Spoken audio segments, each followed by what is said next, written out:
Agad na nagpadala ng mga tauhan ng Philippine National Police matapos ang protesta ng isang disaster and environmental group sa harap ng gusali ng St. Gerard Construction ng mga Diskaya kanina. Humingi tayo ng live update mula kay Gab Villegas. Gab. Dominica, nagpadala na ang Philippine National Police ng mga tauhan mula sa Eastern Police District matapos ang nangyaring pamabato ng putik sa compound ng mga Diskaya ng isang disaster and environmental group kaninang umaga.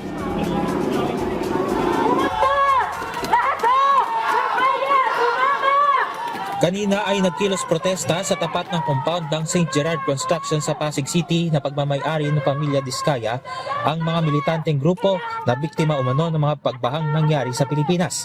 Sabay-sabay rin nilang kinalampag ang gate ng gusali kasabay ng pagsigaw ng magnanakaw.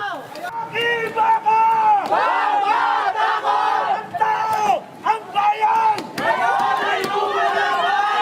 Ayon sa abogado ng mga Diskaya na si Attorney Cornelio Samaniego III, nakatakda sila magsampa ng kasong kriminal laban sa mga namato ng putik sa compound ng mga Diskaya. Hindi po dapat palagpasin yung mga ganitong eksena rito na nakaka-istorbo na sila sa community. Malaya naman po silang magganyan, magprotesta. Kaya wag naman po yung na may pagpapato. Ipinakita rin ni Samaniego ang undertaking na naglalaman ng listahan ng mga luxury cars ng mga Diskaya. Ang Malacanang naman, nagsalita na rin sa insidente. Ayon kay PCO Undersecretary at Palace Press Officer Attorney Claire Castro, ayon ni Pangulong Ferdinand R. Marcos Jr. na mauwi pa sa kaguluhan ang sitwasyon tulad ng nangyayaring kilos protesta ngayon sa Indonesia. Hindi po na naisin ng Pangulo na ganito ang mangyari. Sabi nga po ng Pangulo, sinusunod po natin ang due process. Sa mga kapwa natin Pilipino, ang pag-iimbestigang ginagawa po ng Pangulo, ang pag-uutos na imbestigahan lahat, ay para din po sa taong bayan.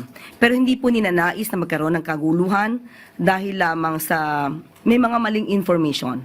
Dahil ito daw ay ginagamit para mas paalabin ang galit ng mga Pilipino. Hindi po yun ang nais ng Pangulo. Nais ng Pangulo ay maliwanagan lahat tayo kung ano nangyayari sa mga flood control projects at maibigay ang nararapat sa taong bayan. May apela rin si Samaniego sa publiko. So, sana po matanggal na at matapos na ang isyong yan regarding sa luxury cars kasi ito pong 28 luxury cars, nakarehistro po lahat ito sa LTO. Lahat po merong respective car plates. So hindi po magkakaroon ng plaka yan kung hindi po nakarehistro sa LTO po. Dominic, kinumpirma ni Bureau of Customs Commissioner Ariel Nepomuceno na nasa kustodiya na nila ang lahat ng 28 luxury cars ng pamilya Diskaya.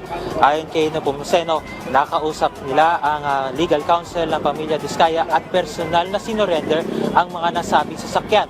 Bukas naman ay nakatakdang bumisita dito si Commissioner Nepomuceno upang personal na matignan ang mga high-end cars ng pamilya Diskaya. Sa mga oras na ito, Dominic, ay nananatili pa ring normal at payapa ang sitwasyon dito sa paligid ng compound ng pamilya Diskaya dito sa Pasig City at sa mga oras na ito ay nakabantay pa rin ang mga kapulisan dito sa paligid ng compound ng pamilya Diskaya upang matiyak ang kaayusan at seguridad dito sa lugar. At yan muna ang update mula rito sa Pasig City. Balik sa iyo, Dominic. Alright, maraming salamat, Gab Villegas.